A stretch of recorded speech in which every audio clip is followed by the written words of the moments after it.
दोस्तों, इसे ज़रूर पूरा सुने अगर आप कभी भी मस्जिद में नमाज पढ़ने जाते हो।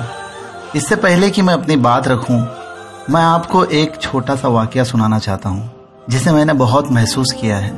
बात है एक ईद की सुबह की, जब मैं 7 बजे वाली जमात पढ़ना चाहता था, लेकिन देर हो जाने की वजह से रास्ते से ही दूसरी मस्जिद का रुख किया जहां 8 बजे की नमाज थी। सो मस्जिद में सिवाय मेरे और मेरे बच्चों के 1 या 2 ही लोग चलते फिरते नजर आ रहे थे। कुछ देर में मेरी नजरें मस्जिद के एंट्रेंस पर पड़ी, जहां एक बच्चा जिसकी उम्र गालिबन 8 से 10 साल की होगी, बड़ी ही खुशी से मस्जिद में दाखिल हुआ। उसकी चाल मानो एक खेलते हुए हिरन जैसी थी। मस्जिद में ज्यादा लोगों को ना पाकर वो हमसे करीब ही आकर बैठ गया। मैंने देखा उसकी आंखें खुशी से चमक रही थी। कुर्ता पैजामा और टोपी पहनकर, आंखों में सुरमा लगाकर वो जिस अंदाज में था मानो उसने ईद की सुबह की बहुत पहले ही से तैयारी कर रखा था। कुछ देर वो यहाँ वहां सरकता खेलता आखिरकार एक जगह बैठ गया। उसे देखकर मेरे मन में ख्याल आया कि ईद के दिन तो कोई बच्चा अकेले नमाज में नहीं आता। अक्सर बच्चे अपने अब्बा के साथ, अपने वालिद के साथ होते हैं, जैसे कि मेरे बच्चे भी मेरे साथ थे। उसे देखकर मुझे ये लगा कि वो जरूर कोई यतीम है और शायद बाप के ना होने की वजह से अकेले आया है, जिसे शायद उसकी माँ ने तैयार करके इस ईद की खुशियों को मनाने की पहल करने भेजा हो। हाँ दोस्तों, ईद की नमाज पढ़ने। मैं इन ख्यालों में ही था कि उसे देखा कि वो एक पिलर से लगकर खेलते खेलते सो गया। मैंने सोचा शायद ईद की खुशी से वो सुबह जल्दी उठा और अब नींद आ गई हो। मैं इन ख्यालों में ही था कि इमाम साहब की तकरीर की आवाज ने मुझे इस ख्याल से हटा दिया और अब मस्जिद में कुछ और लोग भी दाखिल हो चुके थे। धीरे धीरे लोगों का मजमा बढ़ने लगा।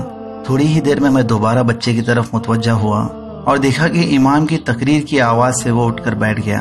उसने दोबारा अपनी खुशियों को बटोरना शुरू कर दिया, लेकिन अब जैसे उसकी आंखें हर एक आए हुए नमाजियों को बारी बारी देख रही थी, जैसे वो उन्हें देखकर किसी अपने को तलाश रहा था। वो धीरे धीरे सरकता आगे की सफ में जाकर बैठ गया, जो कि खाली थी।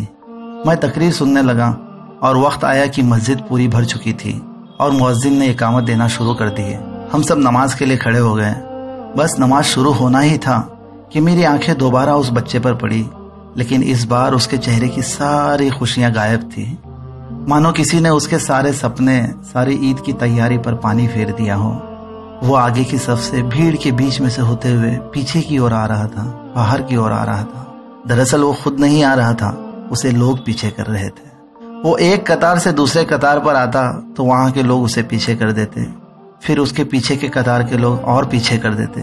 मेरा दिल चाहा कि उसे अपने करीब बुलाकर अपने बच्चों के साथ खड़ा कर दूं, लेकिन मैं थोड़ी दूरी पर था और तब तक कुछ लोग रकात बांध चुके थे और इसी तरह मैंने उसे आखिरी सफ तक पीछे जाते हुए देखा और आखिरकार वो मेरी नजरों से ओझल हो गया। इमाम साहब तदबीर दे चुके तो मैंने भी फौरी रकात बांध ली। बाद नमाज के मैंने बहुत तलाशा उस बच्चे को, लेकिन वो कहीं नजर ना आया। मुझे मानो ऐसा लग रहा था कि मैंने कोई गुनाह कर लिया हो, कि अगर वो एक यतीम था तो मुझे और मस्जिद में तमाम लोगों को उससे अलग दर्जा देना था। लेकिन हम सभी ने उस बच्चे को, जो सबसे पहले आकर मस्जिद में दाखिल हुआ था, उसे धक्के देकर एक के बाद एक सफ से पीछे कर दिए। मुझे तो ये भी नहीं मालूम हुआ कि क्या उस बच्चे को मस्जिद के अंदर जगह मिली भी होगी, क्योंकि ईद के दिन तो मस्जिद पूरा पैक हो जाता है। काश कि मैं उस बच्चे को ढूंढ पाता और उसे मुस्कुरा कर देखता और उसके सर पर हाथ फेर पाता।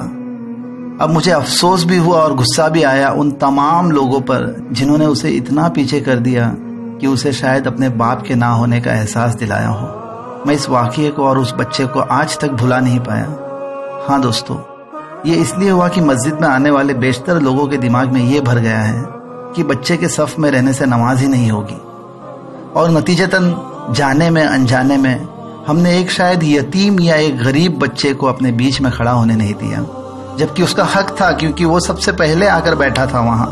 मेरे दोस्तों, ये किस तरह का अमल है हमारा, जबकि ये बात साबित है कि बच्चों को मस्जिद में आने दिया जाए, उनकी हौसला अफजाई की जाए, जबकि इस्लाम ये सिखाता है कि अल्लाह के नज़दीक कोई भेदभाव नहीं। यही नहीं, मैं तो हर नमाज में उन बच्चों को देखकर अफसोस करता हूँ, उन लोगों पर, उन बुजुर्गों पर और जवानों पर जो हमेशा बच्चों को बिना हिकमत के साथ ऐसे पीछे धकेलते ही कि बच्चों की आंखें देखकर लगता है मानो वो बद्दुआएं दे रही है, मानो उनके कॉन्फिडेंस को किसी ने तेज छुरी से चीर दिया हो।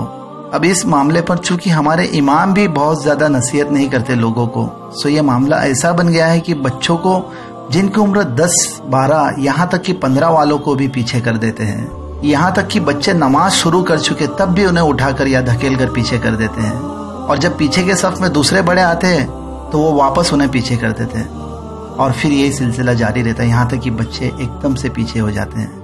मैंने तो यहाँ तक देखा हूँ कि बच्चों के आंखों में आंसू तक तैर जाते नमाज की हालत में, इन बड़े और बुजुर्गों के इस रवैये से। हम उन बच्चों को उठाकर पीछे कर रहे हैं जो फजर के वक्त भी उठकर सबसे पहले मस्जिद में दाखिल हुए और आगे सफ में जाकर बैठे हैं।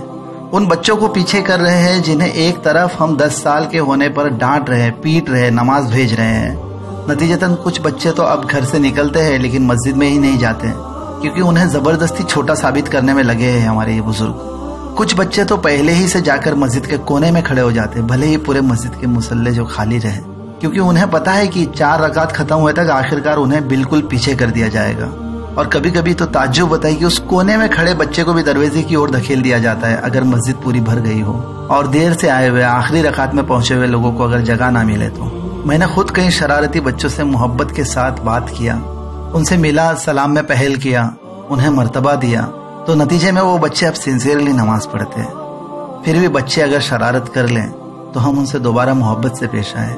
इस्लाम का तरीका तो वो है जिसने बड़ों बड़ों को ठीक कर दिया, और ये तो हमारे बच्चे हैं। और इस बात को लेकर मैंने कई मर्तबा लोगों को समझाना चाहा और लोगों से बात किया, लेकिन नतीजा ये देखा कि इनके दिमाग में